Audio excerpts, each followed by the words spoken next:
한안동 부동산 경매 매각 신탁으로 못 지켰다. 많은 회원분들이 지금 뭐 파산이나 회생에 관해서 이제 또 관심들이 이제 많이 이제 좀 멀어지셨죠.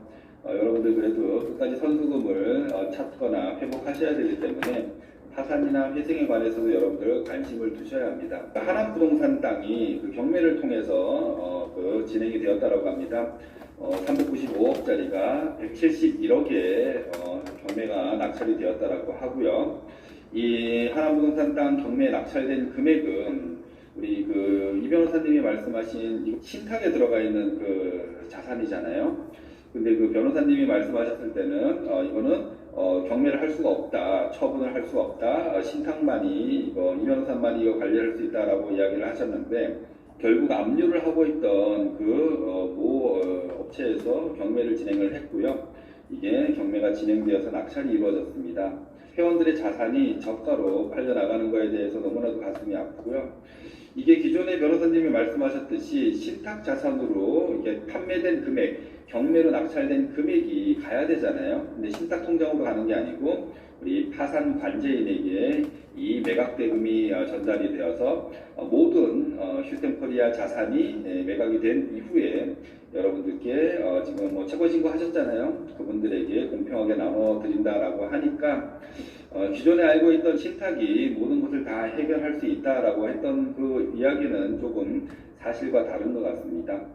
앞으로도 많은 하반기부터 휴스템코리아 많은 자산들이 뭐 이렇게 경매나 공매를 통해서 매각이 된다라고 하니까요. 여러분들도 관심 있게 지켜봐 주시고 사실 이게 좀 제값에 판매가 되어서 그나마 회원들이 돌아간다라고 하면 얼마나 좋을까요? 참 안타까운 현실이고 이 매각된 대금은 첫 번째로 국세를 납부를 해야 되기 때문에 회원들에게 얼마가 돌아갈지 그것은 의문입니다. 한안동 땅 신탁도 지키지 못했다. 그리고 최승민 TV의 최승민 씨가 하는 말을 조금 전에 제가 한번 들어봤어요. 그전에는 다른 사람들에 의해서 이런 말 저런 말을 들었는데 뭐 들었어도 별로 신뢰할 수 없기 때문에 제가 아무 말도 안 했습니다. 근데 이걸 오늘 말하는 걸 가만히 들어보니까 참 방송을 한마디 해야 되겠다 이런 생각이 들어서 말씀을 드려요. 한안동 땅을 신탁재산은 토산분리법에 의해서 국세도 압류를 하지 못한다, 이것도 하지 못한다 이렇게 했는데 경매가 돼서 나갔지 않았냐, 그래서 못 지켰다 이렇게 말을 합니다. 그거 실체를 제가 좀 더 말씀드릴게요. 거기는 20억을 여기 달라고 해서 그 소송 당사자도 준주어버님 중에 한 사람이에요.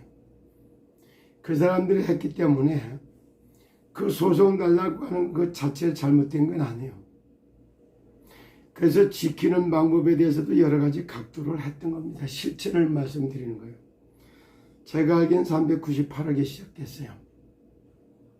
그랬고 실제 거의 뭐 정확하게 지금 말씀을 쭉 해드리려고 하면은 1차에 낙찰돼서 270억대 269억 얼마 이렇게, 그리고 3차에 196억 갔었고 그 다음에 4차 때 137억이 채 안 되는 이런 금액으로 4차까지 됐고 그 낙찰 기간이 5월 2일이었어요. 그때에 이건 너무한 거 아니냐, 최소한 150억 이상은 받아야 될 거 아니겠냐 이런 이야기가 있었고, 그래서 20억을 어디서 빌려다가 갖다 주고 공탁을 내놓고서 경매 취하를 시키자 이런 얘기도 있었고, 또 하나 그렇게 해서 지킨다고 해도 될 일이 아니에요. 지금도 너무 헐값에 팔렸다 이런 얘기를 하지만은 그러다가 좀 경매가 중단이 됐고, 그리고 한 달이 지나서 6월 9일 날 171억 1천만 원에 낙찰이 됐습니다. 근데 병원을 짓는데 골조공사까지 끝내는 데 있어서 한 10억 정도는 지원해 주려고 그런 계획이 있었어요. 그런까지 있다가 경매를 취하를 내고 일반 거래가 안 되고 또 돈을 빌려다가 공탁을 해서 경매를 취하시키고 이렇게 하면 지켜지겠죠. 이러면 그 다음에 오는 또 다른 문제가 많이 있어요. 지금도 공사가 중단되어 있지만 건설회사하고 관계에서부터도 공사비도 계속 지급을 해줘야 돼요. 허가는 살려놓는 데까지는 어거지로 했어요.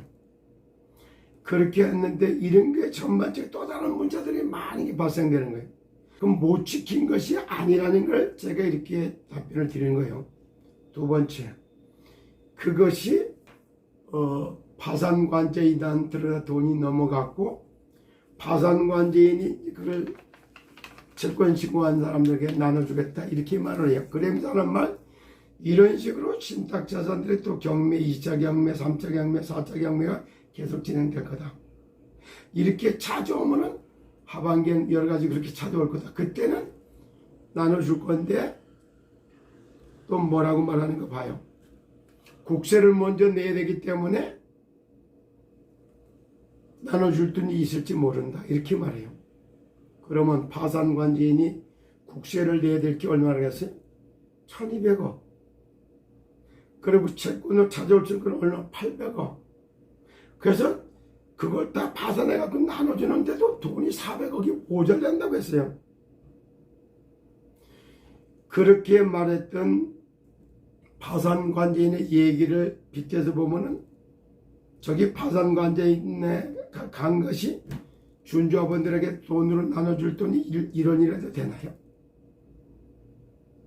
근데 이런 걸 최승민 TV에서 최승민은 그냥 그렇게 방송을 해요. 글쎄 왜 이 방송을 할까? 대변인인가? 그럼 이 방송의 실제를 말하려면 파산관제인이 나와서 직접 얘기를 하면 달라요. 이런 식으로 해가지고 말하는 거 잘 들어보세요. 그러면은 제2차 경매가 또 나가고 또 나가고 또 나가고 이렇게 하라고 그걸 바라서 이런 방송을 지지하는 발언을 하나요? 그러면 그래서 참 171석 찾아보면 국세 문제 얘기하면 10원짜리 안 해야 되고 그래도 1200억에서 200억이나 갚습니까? 1000억이라고 넘는 국세를 먼저 해서 정리해 줘야 되는데 참 어떻게 보면은 너무 앞뒤 생각도 없이 이렇게 얘기를 해가지고 많은 신탁을 참 못 지켰다. 그래서 또 다른 낙심하게 만들고 이런 방송을 했기 때문에 제가 이런 말을 한마디 하게 된 겁니다. 그리고 진실은 그렇지 않아요. 파산관제인이 파산을 시키려고 너무 이렇게 하고 있고 저 경매 들어간 거 알으니까 그 돈을 갖다가 몰수해달라고 요청이 있었기 때문에 그것이 몰수된 걸로 알았지 그 돈이 파산관제인에게 돈이 들어갔다 그거 통장으로 확인 좀 한번 시켜주면 좋겠네요. 이런 방송을 통해 갖고 상당히 많은 그래저래도 어렵고 힘든 그분들에게 난 경매로 나갔다 그 돈을 하나도 받을 수 없다 근데 또 경매로 또 나간다 신탁은 무효다 신탁도 이걸 못 지킨다 문제를 일으키기 위한 문제 차원에서 방송한 거라면 사과하시기 바랍니다. 그리고 한안동 땅에는 국세를 할 적에 국세 징수를 안 한 자료를 보여주면서 얘기했어요. 그랬는데 이런 식으로 파산관제인에게 줘서 국세를 다 나가게 만드는 것이 준조합원들한테 유한하는 내용 되나요? 제발 앞뒤 좀 생각해보고 어려움 당하고 힘들어하는 준조합원들에게 낙심하고 좌절할 수 있는 이런 건 좀 방송이라고 해도 좀 자제해 주시길 부탁드리겠습니다. 여러분 이런 방송 듣고 그렇게 크게 낙심하지 마세요. 그리고 이거를 신탁에서 못 지킨 게 아니라는 것도 제가 지금 증명해서 얘기 드렸잖아요. 그래서 몰수된 자체가 어떻게 보면은 준조합원들의 재산을 지키는 거고, 그리고 이걸 나눠주려고 하면 몰수된 재산을 판사가 나눠주도록 몰수를 해제할 수 있는 판결문을 받아야지 나눠줄 수 있는 겁니다. 이런 법리적인 행정적 절차에 대해서 생각해보면 금방 뭐 나눠줄 것 같이 희망고문하는 건가요? 앞뒤 생각도 없이 이렇게 방송을 하는 이유가 뭔지를 우리 최승민 TV에서는 우리 최승민 씨가 좀 밝혀줘서도 좋겠다 이런 생각이 들고, 저는 정말이요 준조합원들을 낙심시키고 절망에 빠뜨리는 이런 거를 좀 막아줘야 되겠다 하는 취지에서 제가 이 방송을 합니다.